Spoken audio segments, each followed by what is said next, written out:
खुलेआम ये बोला कि पासवान समाज को धरती पर रहने का अधिकार नहीं है। हाजीपुर में भी पासवान समाज को टारगेट किया गया, नवादा में भी पासवान समाज को टारगेट किया गया, राघोपुर में पासवान समाज को टारगेट। ऐसा क्यों? पासवान समाज ऐसा क्यों हो रहा है कि पासवान समाज को टारगेट किया जा रहा है? चिराग पासवान तो आप दलितों का नेता रहते तो दलितों के घर जाके आवाज़ सुनते, उनका दुख दर्द में होते, लेकिन कहीं आने जाने का उनका कोई खबर नहीं है, कहीं नहीं जाते हैं वो। मेरा मरना होगा पटना में तो मैं कोई गम नहीं, बिहार सरकार खुशी मनावे। बिहार में अपराधी सरकार से सहयोग को लेकर घर घर के चुन चुन के गोली मारेंगे।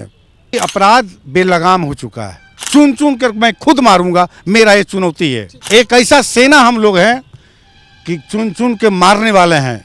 आया डायरेक्ट 10 लाख रुपया मांग किया। तेज प्रताप यादव जी का कितना साथ मिला हुआ है? बिहार में बढ़ते अपराध के बीच में पुलिस प्रशासन और सम्राट चौधरी पर लगातार सवाल उठ रहे हैं। पुलिस प्रशासन जहां खामोश है, मौन बैठी हुई है, कार्रवाई के नाम पर सिर्फ छानबीन कर रही है, तो एक बार फिर से एक पासवान नेता पर हमला हुआ है। दर्जन भर अपराधी घर में घुसते हैं और घुसने के बाद मारपीट करते हैं, लूटपाट करते हैं। यहां तक कि पासवान नेता की धर्मपत्नी के साथ भी अभद्र टिप्पणी, धक्का मुक्की और मारपीट होती है। और इस वक्त हमारे साथ में है, हम सीधा इनसे जुड़ते हैं। जेजेडी के आप उपाध्यक्ष हैं, आप खुद एक नेता हैं, उसके बाद में आपके घर में अपराधी घुस जाते हैं, बड़े घटना को अंजाम देते हैं, सीसीटीवी फुटेज भी सामने आया है। कौन थे वो अपराधी? ये तो जांच के विषय है। और अचानक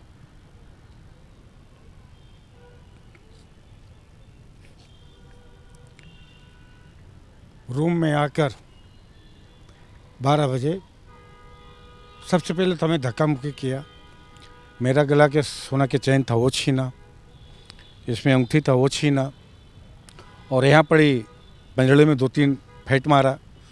हम अंदर गए ताकि दो को तुम खींचे अपने ताकत से, और अंदर जाने के बाद पूरा रूम में धड़धड़ा कर हिल गया, जो कि फुटेज में दिखाई दे रहा है। और मेरा रूम में जाके मेरी पत्नी के साथ भी उसका गला दबाया इतना कि अभी वो हॉस्पिटलाइज है, नहीं निकल रहा है। क्या कुछ बोला गया जब उन लोग अपराधी आए 10-12 की संख्या में, अचानक से घर में घुस जाते हैं, तो क्या कुछ कहते हैं वो? उन्होंने खुलेआम चुनौती दिया है कि तुमको पटना में रहना मुश्किल हो गया है, तुमको तुम्हारे बच्चे को कभी भी हम मौत के घाट उतार देंगे। ये खुलेआम चुनौती देते हुए भागा है और दरवाज़ा मेरा बाहर से बंद कर दिया। मैं ये नर्वस इतना हो गए थे कि पत्नी को किस तरह से लपेटा हुआ था और हमको किस तरह से बांध के रखा हुआ था। फुटेज में क्लियर है, और अभी मैं सब जगह लिखित आवेदन दे रहा हूँ। जबकि डीजीपी साहब से मेरा फिर मोबाइल से बात हुआ, सम्राट चौधरी से टेलीफोन द्वारा बात हुआ, हमसे व्यक्तिगत हम बात किए। देखिए उनका नंबर भी हम दिखा देते हैं। क्या कुछ बोला गया? उन्होंने बोला कि इन पर हम कार्रवाई करेंगे। आज छुट्टी का दिन है, आप आइए। कल आए जाने के बाद सभी विभागों में मेरा आदमी कागज दे रहा है, और हम इतना भयभीत हैं पटना महानगर में कि अपराध बेलगाम हो चुका है। हम सुरक्षित अपने आप को भी महसूस नहीं कर रहे हैं। अब हम अकेले इधर हैं, पत्नी मेरा घर पर है, वो लोग इतना भयभीत हो चुका है कि घर से निकलना दुर्भाग्य समझ रहा है। गला उसने इतना बैठ गया कि उसकी आवाज़ नहीं निकल रहा, हाथ उसका मचोड़ दिया है कि हाथ फूल गया है, और वो मानसिक टॉर्चर इतना हो गया है कि पूरा बच्चे पत्नी पूरा डरा हुआ है। जबकि मैं चाहता तो कुछ भी कर सकता हूँ, क्योंकि मैं एक फौजी आदमी हूँ। आज मेरा ज़िंदगी में 52 बरस की उम्र में पहला बार मेरे साथ इस तरह हुआ है। मैं बिहार सरकार से और भारत सरकार से मैं मांग करता हूँ कि अगर आपसे बिहार में अपराधी नहीं संभल रहा है तो कृपया करके मुख्यमंत्री जी, मैं आपसे प्रार्थना करता हूँ कि हम लोग को फौज को दे दीजिए। हम 24 घंटा के अंदर बिहार को एक सोना की चिड़िया बना के देंगे, जो कि हमारी बहू बेटियों सुरक्षित हो जाए। आतंकवाद जितना खुलेआम चल रहा रोड में, मैं ऐसे आतंकवाद को चुन चुन कर मैं खुद मारूंगा, मेरा ये चुनौती है।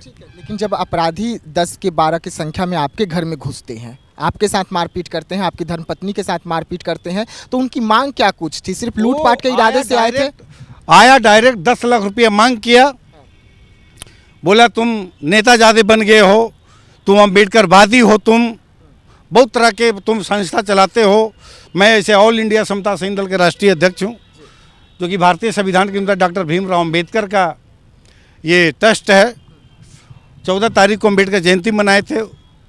मैं रात को वहाँ से काफिला महेंद्रू से लेकर राजभवन पटना हाईकोर्ट तक हम आए थे, और उस दिन से हमको लग रहा था कि कहीं ना कहीं हमको कुछ टारगेट किया है। अनुभव लग रहा था कि बहुत तरह के टेलीफोन नया नंबर से आ रहा था, हम नंबर उठाते नहीं थे।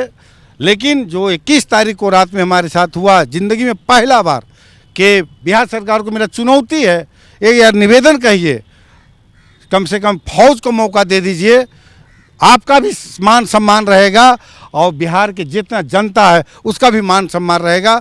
मैं हम गृह मंत्री अमित जी से कहता हूं कि फौज एक ऐसा सेना हम लोग हैं कि चुन चुन के मारने वाले हैं। जब आपके घर में घुसे तो 10 लाख रुपया मांगे, तो क्या आप लोगों ने किसी को पहचाना कि कौन है, कहाँ के हैं, ये कहाँ से आए हैं? किसी को पहचाना, किसी पे शक है? तो धीरे धीरे अब चल रहा है, आदमी लगा हुआ है, हम CCTV फूजा सब जगह भेजे हुए हैं, पता चल जाएगा तो हम आपको सारा डिटेल हम देंगे, लिखित सब जगह दिया जा रहा है। अब आगे की कार्रवाई जांच के विषय है ये कि कैसे आया, क्यों आया और 10 लाख रुपया हमसे क्यों मांगा, तो जांच के बिंदु है ना, उसको जानते पहचानते हैं। और हमारे अब हमको डर लग रहा है कि हम चल रहे हैं, मेरा गाड़ी का फ़ोटो खींच के गया, 4 व्हीलर के लेके, स्कूटी का फ़ोटो खींच के लेके गया कि तो बाहर से सब देख रहा था, बंद कर दिया था दरवाज़ा तो हम CC कैमरा में देख रहे थे। लेकिन इतने देर में कुछ मेरा बदनसीब कही है कि लाइन भी कट गया, भागने में मौका में फरार रह गया। जब तक चिल्लाए तो कुछ आदमी निकला और इसके बाद भागने में अति सफल रहा। और हम लोग भय एकदम हो रखे हैं, लग रहा है कि कभी भी कुछ भी हो सकता है, और प्रशासन तो हाथ पर हाथ धर के बैठी हुई है। प्रताप यादव जी के पार्टी से जुड़े हुए हैं, अगर उनके नेता पर हमला हो जाए तो सवाल तो उठेगा ही सरकार पर। वैसे में आगे क्या कुछ तेज प्रताप यादव जी का कितना साथ मिला हुआ है? अभी देखिए, हम अपने राष्ट्रीय अध्यक्ष जी को, प्रदेश अध्यक्ष जी को, सबको सूचना दे दिए हैं। सूचना देने के बाद सभी जोड़ पकड़े हुए हैं कि आपके साथ ऐसा पहला बार क्यों हुआ। हमने आज एक ईमानदारी से लोगों से मिलना जुलना करने, सार्वजनिक काम करते थे। अगर मेरा हत्या होता है तो इसमें पुलिस की लापरवाही मैं कहूँगा, बिहार सरकार की लापरवाही कहूँगा। अभी तक हमें कोई सुरक्षा की व्यवस्था नहीं है, ना किसी हमारे घर पर सुरक्षा की व्यवस्था है, और हम स्वतंत्र होकर फिर भी चल रहे हैं, निहत्था होकर चल रहा हूँ। अगर मेरा मरना होगा पटना में तो मैं कोई गम नहीं, बिहार सरकार खुशी मनावे। और पार्टी के जिस जनशक्ति जनता दल में हमें पार्टी के प्रदेश उपाध्यक्ष बनाया था, हमने सारे कार्यकर्ताओं को बोला गया, आह्वान अगर नहीं होगा तो हम लोग जन आंदोलन करेंगे अपराधी को पकड़ने के लिए कि हमारे साथ ऐसा क्यों हुआ। आगे क्या कुछ रणनीति रहेगा? क्योंकि जो घटना घटा वो तो तस्वीर में सब कुछ दिख रहा है, CCTV फुटेज में सब कुछ दिख रहा है, लेकिन आगे और क्या कुछ आप करेंगे? कहाँ कहाँ आवेदन दिए हैं? अभी हम मुख्यमंत्री जी को दिए हैं, SP साहब को दिए हैं, अनुसूचित जनजाति आयोग को दिए हैं, DGP महोदय को दिए हैं और पुलिस महानिदेशक को दिए हैं। सब रजिस्ट्री द्वारा सब किया जा रहा है। पासवान समाज से आप आते हैं? हम पासवान समाज से आते हैं।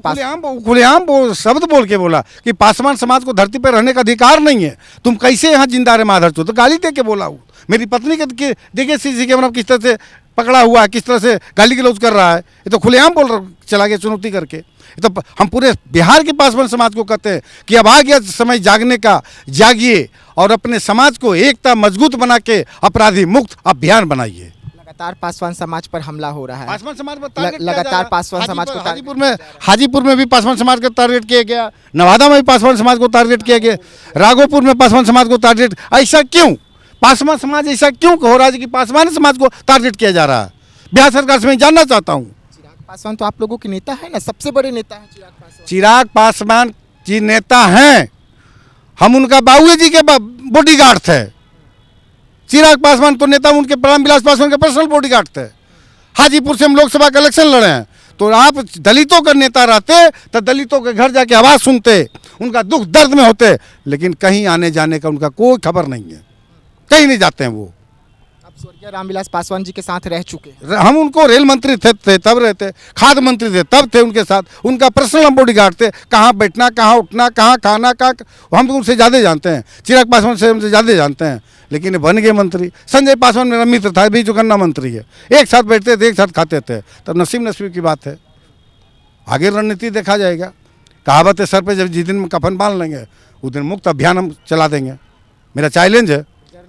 डर काहे लगेगा जब सर पे कफन लेके चले, माँ के कोख में 9 महीना रहे, 12 महीना भारत सरकार ट्रेनिंग किया, डर किस बात की हमको? जब हमारी बहू बेटी सुरक्षित नहीं था तो हम क्या रहेंगे? हम अपराधी मार नहीं देंगे। हम लगातार हमला हो रहा है, लगातार हत्या हो रहा है। कोई पासवान की आवाज़ सुने आज तक? इस तरह से बोलना कि भाई की जब हमारी बहू बेटी नहीं तो हम क्यों नहीं? तो हम सर पे कफन जिस दिन बांध लिए तो बिहार में अपराधी सरकार से सहयोग को लेकर घर घर के चुन चुन के हम गोली मारेंगे। देखिए, बिहार में इस वक्त लगातार पासवानों पर हमला हो रहा है। चिराग पासवान से भी मांग उठ रहा है और एक बार फिर से पासवान नेता पर हमला हुआ है। अपराधी 1 दर्जन से अधिक आते हैं, घर में घुसते हैं, मारपीट करते हैं और इनकी धर्मपत्नी के साथ भी मारपीट की जाती है। इस वक्त इनकी धर्मपत्नी का इलाज जो है अस्पताल में चल रहा है, लेकिन अब ये थाने का चक्कर काट रहे हैं कि इंसाफ मिले, अपराधियों को जल्द से जल्द गिरफ्तारी हो। और बिहार पुलिस कह रही है कि हम छानबीन कर रहे हैं। ऐसे में देखने वाली बात होगी कि जहां बिहार में पासवानों पर लगातार हमला हो रहा है, उसमें एक और हमला जुड़ गया है और तेज प्रताप यादव के पार्टी यानी कि जेजेडी के उपाध्यक्ष के घर में हमलावर घुसते हैं और बड़ी घटना को अंजाम देते हैं। तो ऐसे तमाम खबरों को लेकर बने रहिएगा देशवा न्यूज के साथ। दीजिएगा इजाजत। धन्यवाद।